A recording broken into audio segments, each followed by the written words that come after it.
ऐसे अवार्ड होने चाहिए, अप्रिशिएशन मिलना चाहिए और ख़ासकर कॉमेडी को, कॉमेडी राइटर्स को, डायरेक्टर्स को और एक्टर्स को बहुत कम देखने को मिलता है कि जब कोई अवार्ड में किसी राइटर डायरेक्टर को कॉमेडी के लिए कुछ दिया जाता है। ड्रीम गर्ल 2 में तो अनन्या थी। नहीं आगे की थी, इसलिए अनन्या को लिया गया। इसलिए कहीं ना कहीं नुसरत ने कहा था कि मुझे तो बताया भी नहीं गया कि अनन्या आ रही हैं।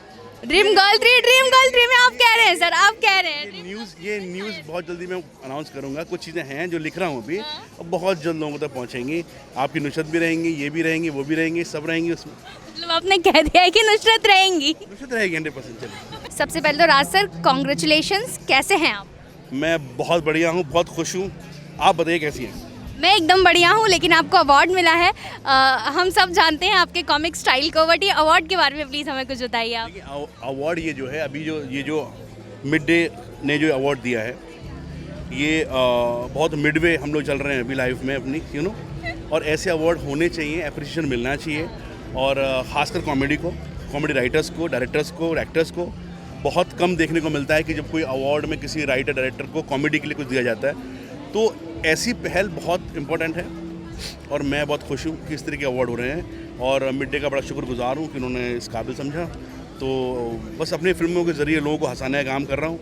नेक्स्ट भी यही करता रहूँगा, जो मुझे आता है वही करता रहूँगा। उसमें मुझे अच्छा लगता है और लोगों को अच्छी लगती है मेरी राइटिंग, तो वही करता रहूँगा। सर आपने अभी कहा कि मिडवे थोड़ा चल रहा है लाइफ में, प्लीज़ उसके बारे में थोड़ा सा प्रकाश डालिए। मिडवे दोनों तरीके से, राइटिंग से भी, डायरेक्शन से भी, ठीक है। और मिडवे ये होता है कि वेब सीरीज़ भी हो रही हैं, फिल्में भी हो रही हैं, ठीक है, हंसाने का काम जारी है। तो मिडवे का मतलब ये कि फैमिली जो है उसको भी आपने बैलेंस करना है, प्रोफेशनल लाइफ है वो भी बैलेंस करनी है। तो मिडवे का मतलब ये नहीं है कि हम बीच में अटके हो कहीं। मिडवे मतलब ये कि दोनों तरफ है हम लोग। ये आपने बता दी, ऑडियंस कंफ्यूज हो जाती। लेकिन सर आपने बहुत सारी फिल्में की हैं, लिखी हैं, डायरेक्ट की हैं, लेकिन आपकी सबसे फेवरेट फिल्म कौन सी है जो आपके दिल के एकदम करीब है? मेरी लिखी हुई, देखिए मेरी लिखी हुई सब 2 फिल्में हैं। एक वेलकम बैक जो मेरी पहली फिल्म थी एज अ राइटर, दूसरी ड्रीम गर्ल। ओके, इसके अलावा अगर आप फिल्म की बात करेंगे जो मुझे पसंद है, वो है हेरा फेरी और कथा।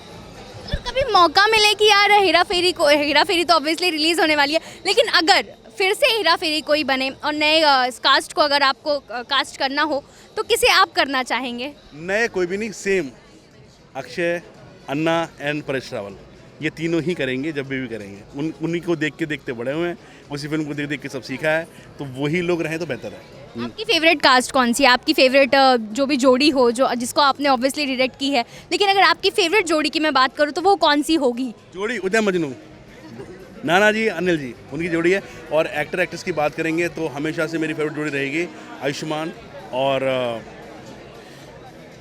क्या नुसरत। सर नुसरत बोलना चाहते हैं? आयुष्मान, या आयुष्मान। लेकिन सर ड्रीम गर्ल 2 में तो अनन्या थी। नहीं आगे की थी, इसलिए अनन्या को लिया गया। इसलिए कहीं ना कहीं नुसरत ने कहा था कि मुझे तो बताया भी नहीं गया कि अनन्या आ रही हैं। नहीं, बताने वाली क्या बात थी इसमें? मतलब मैं समझा नहीं कि उनको अनाउंस किया सब लोग, हम लोगों ने कि छुपाया नहीं किसी से कुछ भी। वो ये था कहानी अलग थी, इसलिए नुसरत को नहीं लिया गया। अभी आने वाली फिल्मों में नुसरत रहेंगी मेरे साथ। मतलब आप कह रहे हैं कि ड्रीम 3 में ड्रीम गर्ल 3 में आप कह रहे हैं सर, आप कह रहे हैं। ये न्यूज़ बहुत जल्दी मैं अनाउंस करूंगा। कुछ चीज़ें हैं जो लिख रहा हूँ अभी, और बहुत जल्द लोगों तक पहुँचेंगी। आपकी नुसरत भी रहेंगी, ये भी रहेंगी, वो भी रहेंगी, सब रहेंगी उसमें। मतलब आपने कह दिया है कि नुसरत रहेंगी। नुसरत रहेगी 100%। चलिए, लास्टली सर ऑडियंस को क्या कहना, इतना बड़ा तो बम फोड़ दिया आपने इनडायरेक्टली। उसको ये कहना चाहूँगा, भाई जाइए थिएटर, जाइए फिल्में देखिए, सिर्फ अपने मोबाइल या अपने घर पे मत देखिए। थिएटर जाइए खूब और आनंद लीजिए फिल्मों का, सिनेमा एक उसका एक्सपीरियंस लीजिए। हम लोग फिल्में थिएटर के लिए बनाते हैं, ज़्यादा से ज़्यादा फिल्में देखिए और अपना प्यार लौटाते रहिए फिल्मों पे। Thank you so much sir, thank you means a lot sir, thank you.